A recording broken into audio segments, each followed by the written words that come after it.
కాలం ఎప్పటికీ ఎవ్వరికీ ఆధీనంలో లేని శక్తి. ఇది జీవులను సృష్టి చేస్తుంది. ఇదే శక్తి జీవులను నాశనం చేస్తుంది. ఈ శక్తి మహాకాళి, మహాకాలుడు అని స్త్రీ మరియు పురుష పాత్రలను పోషిస్తుంది. దీనికి ఆది గాని అంతం గాని లేదు. ఈ సృష్టి ప్రారంభానికి ముందు ఉంది, అలాగే ఈ సృష్టి అంతమైన తరువాత కూడా ఉంటుంది. ఈ కాలం యొక్క మార్పును మనం ప్రత్యక్షంగా చూడడానికి మహాకాళి మరియు మహాకాలుడికి సంబంధించిన మూలమంత్రాలు కూడా ఉన్నాయి. ఈ విషయాలను వీడియో మధ్యలో మాట్లాడుకుందాం. టైం అంతటా ఒకేలా ఉండదు అని, ఈ విశ్వంలో చాలా గ్యాలక్సీలు ఉన్నాయని నేడు సైన్స్ పరిశోధనలు చేసి టైం అండ్ స్పేస్ కోసం చెబుతున్నాయి.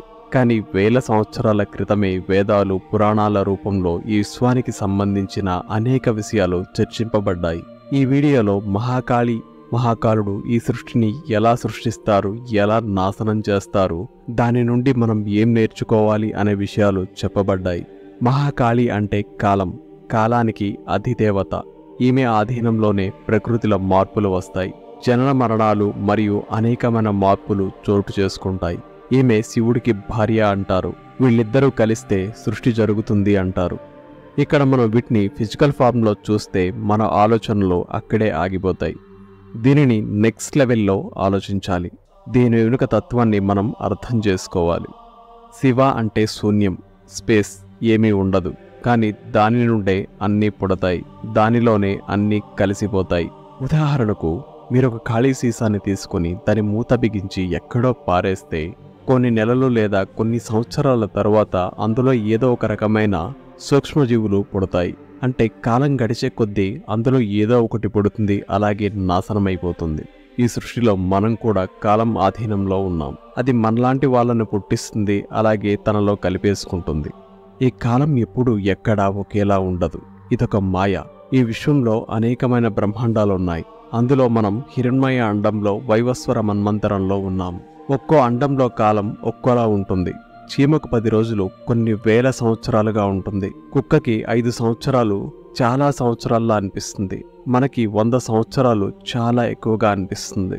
ఈ గ్రహంలో ఒక్కరోజు గడిచే సమయంలో ఇంకో గ్రహంలో కొన్ని నెలల సమయం గడిచిపోతుంది. ఇంకో గ్రహంలో ఒక్కరోజు గడిచే లోపు ఈ గ్రహంలో 100 సంవత్సరాలు ముగిసిపోతుంది. అందుకే మహాకాళిని మహాశక్తి అని, అండపిండ బ్రహ్మాండ జనని అంటారు. దీనికి సంబంధించిన రిఫరెన్స్ దేవీ భాగవతంలో మనకు దొరుకుతుంది. కాలస్వరూపిణి అయిన మహాకాళి ఈ అఖిల చరాచర సృష్టిలో మార్పులు సంభవింపజేస్తుంది. ఒక దాన్ని నాశనం చేస్తుంది, మరొక దాన్ని సృష్టి చేస్తుంది. ఇది శూన్యంగా పిలువబడుతున్న శివుడు ఆధీనంలో ఉంటుంది. శివతాండవానికి అనుగుణంగా కాలం సృష్టి మరియు నాశనం చేస్తుంది. ఈ రెండు అఖిల చరాచర సృష్టిలో జీవ మరియు నిర్జీవ పదార్థాలన్నింటికీ వర్తిస్తాయి. కాలం అనేది ఇల్యూషన్, అది మాయ. ఉండేది ఒక్కటే, అదే శాశ్వతమైనది, అదే శివం. శూన్యం, అదే అన్నింటికీ ఆధారభూతం. ఎలా కావాలంటే అలా మేనిఫెస్ట్ అవుతుంది. ఈ రెండు శక్తులు శివ, పార్వతి, విష్ణు, లక్ష్మి, బ్రహ్మ, సరస్వతిగా రూపాంతరం చెంది ఈ సృష్టిని కంట్రోల్ చేస్తుంటాయి. బ్రహ్మ అంటే క్రియేషన్, ఒకటి సృజింపబడుతుంది. విష్ణు అంటే బ్యాలెన్స్ చేసే తత్వం. శివ అంటే లయకారుడు, అన్ని తనలోనే కలిపేసుకునే ఒక మహాశక్తి. ఈ 3 తత్వాలు జీవ మరియు నిర్జీవ పదార్థాలన్నింటిలోనూ ఉంటాయి. ఈ శివ మరియు శక్తి రెండు ప్రతి జీవిలో పొటెన్షియల్ మరియు కైనెటిక్ ఎనర్జీగా ఉంటాయి. ఈ 2 శక్తులు జీవి శరీరంలో కదలాడడానికి శ్వాస రూపంలో ఉంటాయి. ఈ 2 ముక్కురంధ్రాల ద్వారా తీసుకుంటున్న ఊపిరి ఒకదానితో ఒకటి నాట్యం చేస్తూ ఒక జీవి జీవన మరియు మరణకాలాన్ని నిర్ణయం చేస్తాయి. ఇది మన లోపల జరిగే శివతాండవం. శివశక్తికి అపారమైన మేధ ఉంది. ఇది ఎలా కావాలంటే అలా మారిపోతుంది. దీనికి అంతం గాని ఆది గాని లేదు. ఈ ప్రపంచంలో ఎన్ని ఆవిష్కరణలు జరిగినా, ఎంత అభివృద్ధి జరిగినా సరే అవన్నీ కూడా ఈ శివశక్తి సహకరించడం వల్లనే జరుగుతాయి. ప్రపంచంలో దీనిని లౌకికంగా ఏ మానవుడు తెలుసుకోలేడు. కేవలం తనకు తానుగా సాధన చేసి తాను కూడా ఈ సృష్టిలో ఉండే బ్రహ్మ పదార్థాన్ని అని తెలుసుకుంటే తప్ప ఈ సృష్టి రహస్యం ఎప్పటికీ ఎవ్వరికీ అంతు చిక్కదు.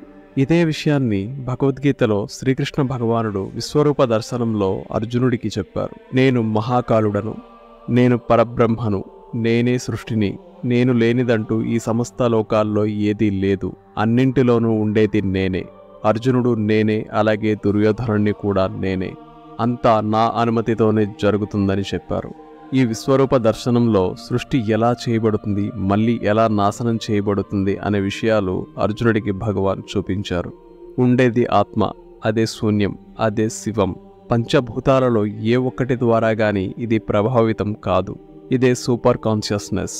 ఈ సూపర్ కాన్షియస్నెస్ మనిషి మరణించినప్పుడు ఎటువంటి ఆలోచనను చేస్తాడో ఆ రూపంలోకి మేనిఫెస్ట్ అయ్యి దానిలా మారిపోతుంది. ఈ సూపర్ కాన్షియస్నెస్ని సుప్రీం కాన్షియస్నెస్తో కలిపేయడమే మోక్షం. ఒకసారి దానిలో ఇది కలిసిపోతే మళ్ళీ జన్మంటూ ఉండదు, మొత్తం శూన్యం. ఈ శూన్యస్థితిని మనం గాఢ నిద్రలో ఉన్నప్పుడు ప్రతి ఒక్కరూ ఎక్స్పీరియన్స్ చేస్తాము. కానీ మనం శూన్యస్థితిలో ఉన్నాము అనే విషయం మనం గుర్తించలేం. మనం మెలకువలో ఉన్నప్పుడు మనం ఫలానా వారు అని చెబుతాం. కలలో ఉన్నప్పుడు ఇప్పుడు మనం ఉంటున్న రియాలిటీ ఉండదు, కానీ కలలో ఎక్స్పీరియన్స్ చేసే ఆనందం మరియు బాధలు మనం రియల్గా ఫీల్ అవుతాం. కల నుండి గాఢ నిద్రలోకి జారిపోయినప్పుడు మనకేమీ గుర్తుండదు, కానీ మెలకువ రాగానే నేను మెలకువగా ఉన్నాను అనే విషయం తెలుస్తుంది, కలగన్నాను అనే విషయం తెలుస్తుంది. అలాగే గాఢంగా నిద్రపోయాను అనే 3 విషయాలు మనకి తెలుస్తాయి.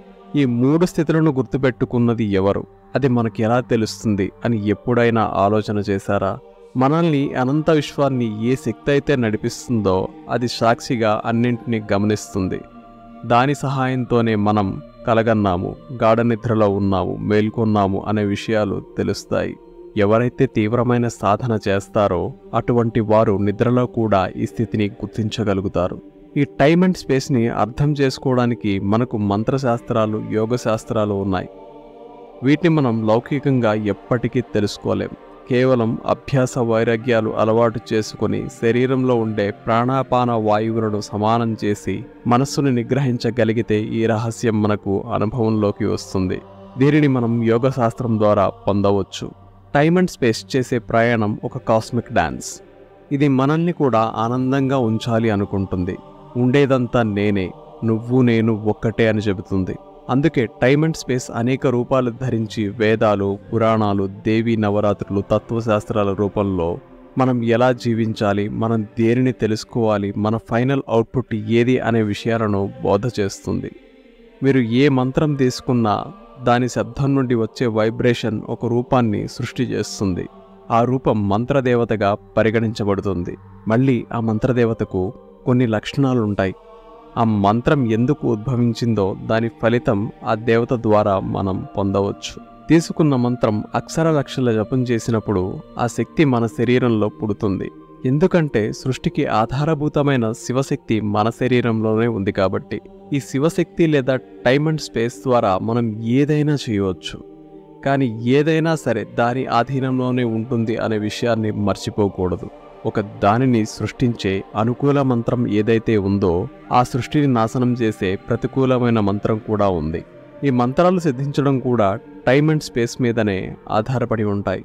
అది సిద్ధించాలి అంటే సమయం తప్పనిసరి. ఒక మంత్రం మీకు సిద్ధించింది అనుకోండి, మీరు దానివల్ల ప్రయోజనం పొందిన తర్వాత దానిని విడిచిపెట్టేయాలి, లేదా పరోపకారం చేసి వచ్చిన ఫలితాన్ని భగవంతుడికి వదిలేయాలి. అలా కాకుండా స్వార్థం కోసం వినియోగిస్తే దాన్ని నాశనం చేసే వేరొక మంత్రం కూడా ఉంటుంది. అది దానిని ఉపసంహరిస్తుంది. ఇందులో కూడా మీరు సృష్టి మరియు నాశనం రెండింటినీ చూడవచ్చు. ఈ శివశక్తికి మంచి మరియు చెడు రెండూ తెలుసు. మంచి కోసం మాత్రమే సాత్విక మంత్రాలు మరియు క్షుద్ర మంత్రాలు రెండూ కూడా సృష్టించబడ్డాయి. క్షుద్ర మంత్రంతో ఒక పని చేసినప్పుడు దానిని సాత్విక మంత్రంతో కంట్రోల్ చేయవచ్చు. సాత్విక మంత్రంతో చేసే పనిని మనం క్షుద్ర మంత్రంతో కంట్రోల్ చేయవచ్చు. మనకి 2 పాసిబిలిటీస్ ఉన్నాయి. మహాకాళి మరియు మహాకాలుడికి కూడా మూలమంత్రాలున్నాయి. ఈ మంత్రాలు సిద్ధిస్తే మనం కూర్చున్న చోటి నుండే భవిష్యత్తును చూడవచ్చు. మంచి కోసం కొన్ని చేంజెస్ని భవిష్యత్తును దృష్టిలో పెట్టుకుని ప్రెజెంట్లో చేయవచ్చు. దీనిని మనం టైం ట్రావెల్ అంటాం. ఫిజికల్గా టైం ట్రావెల్ సాధ్యపడదు, ఇప్పుడు అంత టెక్నాలజీ లేదు. కానీ మనం మహాకాల సాధన ద్వారా టైం ట్రావెల్ చేసి భవిష్యత్తును చూడవచ్చు. కాలం ఎలా మార్పు చెందుతుంది, కాలం దేనిని సృష్టి చేస్తుంది, దేనిని నాశనం చేస్తుంది అనే విషయాలు మనకి అర్థమవుతాయి. ఈ మంత్రాలన్నీ కూడా టైమ్ అండ్ స్పేస్ లేదా శివశక్తి నుండి ఉద్భవించిన శబ్దాలు. పూర్వం రోజుల్లో వీటిని సాధన చేసి సిద్ధింపజేసుకుని చెడుని నియంత్రించి మంచిని ప్రతిష్టాపన చేయడానికి వినియోగించేవారు.